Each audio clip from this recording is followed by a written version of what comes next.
नमस्कार, स्वागत है आपका मनी 9 पर। मैं हूं आपके साथ अंकित राज सिंह और आज की इस वीडियो में हम बात करेंगे रेलवे स्टॉक्स के बारे में।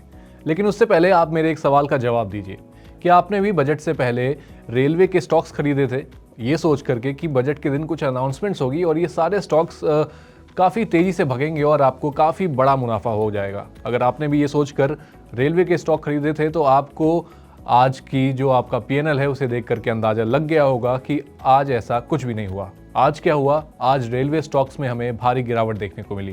ये गिरावट क्यों हुई है और इसका आप जैसे इन्वेस्टर्स पर क्या असर पड़ा है और आगे क्या कुछ हो सकता है रेलवे स्टॉक्स में, ये सब कुछ हम इस वीडियो में जानने की कोशिश करेंगे। तो सबसे पहले शुरुआत करते हैं कि आखिर रेलवे स्टॉक्स में गिरावट क्यों आई।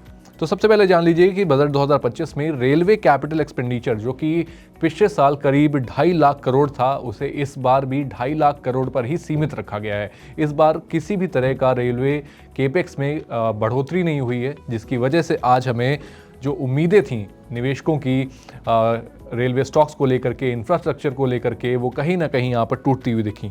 और इसी वजह से जो ग्रोथ है रेलवे सेक्टर को लेकर के, उस ग्रोथ पर भी कहीं ना कहीं अब लाल बत्ती लगती हुई दिखी थी, जिसकी वजह से आज हमें रेलवे स्टॉक्स में ये गिरावट देखने को मिली है। अब समझते हैं कि इस पूरे मामले पर जो इन्वेस्टर्स थे उन्होंने क्या प्रक्रिया दी।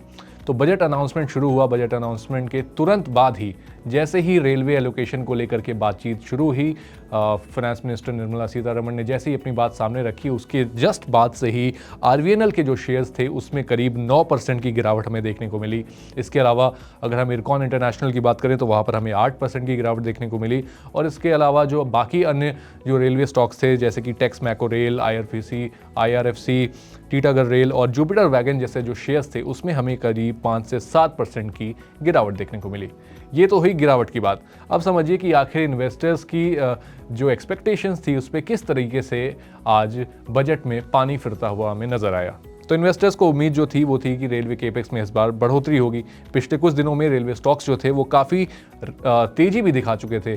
हमने पिछले कुछ समय में आरवीएनएल के भी स्टॉक्स को देखा, वहाँ पर काफ़ी ज़्यादा तेज़ी थी और ये तेज़ी सिर्फ और सिर्फ इस वजह से थी क्योंकि लोगों को ऐसी एक्सपेक्टेशन थी कि आने वाले समय में बजट में रेलवे एलोकेशन में कुछ बढ़ोतरी हो सकती है, सरकार केपेक्स बढ़ा सकती है या इंफ्रा प्रोजेक्ट्स पर कहीं ना कहीं ज़्यादा खर्च कर सकती है। लेकिन ये सारे सपने बजट की अनाउंसमेंट के बाद हमें टूटते हुए दिखे। इसी वजह से सरकार ने जहां पर करीब 11.5 लाख का कैपिटल एक्सपेंडिचर जो था वो मार्केट एक्सपेक्टेशंस के हिसाब से नहीं रहा।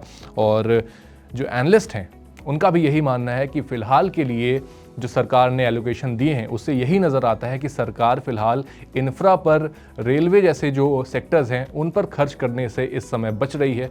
सरकार पूरा का पूरा ध्यान देश की कंजम्पशन बढ़ाने में, देश के मिडिल क्लास पर इस समय दे रही है। और वही चीज़ हमें यहाँ पर आज बजट में भी देखने को मिली, जहाँ पर आपके इनकम पर लगने वाले टैक्स में आपको 12 लाख तक की इनकम पर आपको छूट दी गई है, जिसकी वजह से आने वाले समय में हमें कहीं ना कहीं जो लिक्विडिटी है वो भी बाज़ार में आती हुई दिखेगी और ओवरऑल जो एक थकापन सा, जो एक रुकावट बाज़ार में हमें देखने को मिली थी, उसमें भी तेज़ी देखने को मिलेगी। लेकिन हाँ, रेलवे स्टॉक्स फ़िलहाल के लिए जो उनका फ्यूचर है वो इस समय बजट को देखते हुए कुछ क्लियर नज़र नहीं आता है। आपकी रेलवे स्टॉक्स पर क्या राय है हमें कमेंट बॉक्स में बताएं। और ओवरऑल जो बजट में जो एलोकेशंस हुए, जो अनाउंसमेंट्स हुए रेलवे सेक्टर को लेकर के, उस पर आपकी क्या राय आप हमारे साथ कमेंट बॉक्स में ज़रूर शेयर करें। साथ ही अगर आपको ये जानकारी पसंद आई है तो आप हमारे साथ ये जो वीडियो है उसे भी लाइक, कमेंट और शेयर करना ना भूलें।